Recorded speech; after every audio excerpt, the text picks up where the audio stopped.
Hi there, Ben Mankiewicz with you on TCM as we wind down the first night of this month's 9-night spotlight, The Defining Frontier, the American Character in Westerns. Tonight, we're focused on the foundation of the movie Western in America. Up next, from 1925, produced and co-directed by William S. Hart, who was also the star, Tumbleweeds. The plot here is simple and straightforward, and the conflicts over love and land became familiar storylines of movie westerns of the Sound era.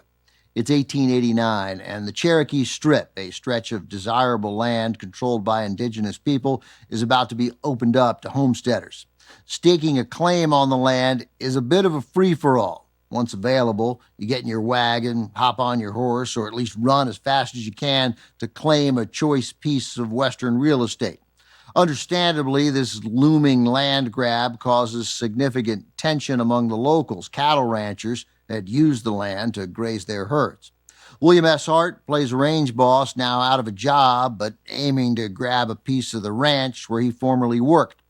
The tumbleweed, a drifting, unattached bit of brush that's blown around by the western winds, serves as the simple and unapologetic metaphor for Hart's cowboy. Tumbleweeds is set against the backdrop of real-life events that mark the beginning of the end of the Wild West. Hart's character is troubled by changes he can't control and doesn't understand. We've seen the same storyline play out in some notable modern westerns like Sam Peckinpah's The Wild Bunch from 1969, as well as the recent and compelling television series set in the Yellowstone universe, 1923. That show stars Harrison Ford and Helen Mirren, and every TCM fan will enjoy it. Hart sees his way of life vanishing as settlers flood into the wide open spaces and wilderness that he loves. William S. Hart was a popular silent Western star. Tumbleweeds marked his last dramatic role.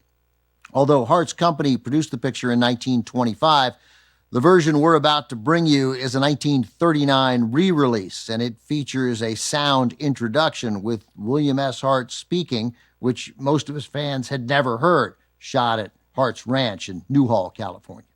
In addition to leading the cast, Hart co-directed the film with King Baggett.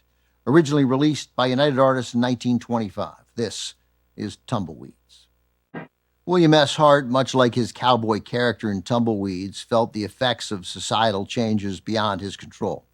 Hart's star began its serious ascent in 1950, and when he made a series of popular two-reel westerns. He soon signed with famous players Lasky, became one of Hollywood's most popular actors. But by the early 1920s, stars like Tom Mix, who gave audiences more thrilling, action-packed westerns, eclipsed Hart's popularity. Tumbleweeds became the actor's last hurrah.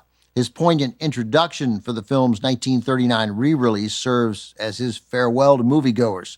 Most of them had never heard Hart speak. Trained as a Shakespearean actor, Hart's big, bold, somewhat overly dramatic voice was a disconnect to his fans who'd seen him riding the range in a string of wildly popular silent films. Coming up, Ronald Colman is an engineer working to bring water to the dry and dusty West as he battles a local cowboy, played by Gary Cooper, for the affections of a rancher's daughter. The Winning of Barbara Worth from 1926 is next on Turner Classic Movies. Next on TCM, The Winning of Barbara Worth, then Sky High. And later, musical Movie Land. TCM's got rhythm tonight.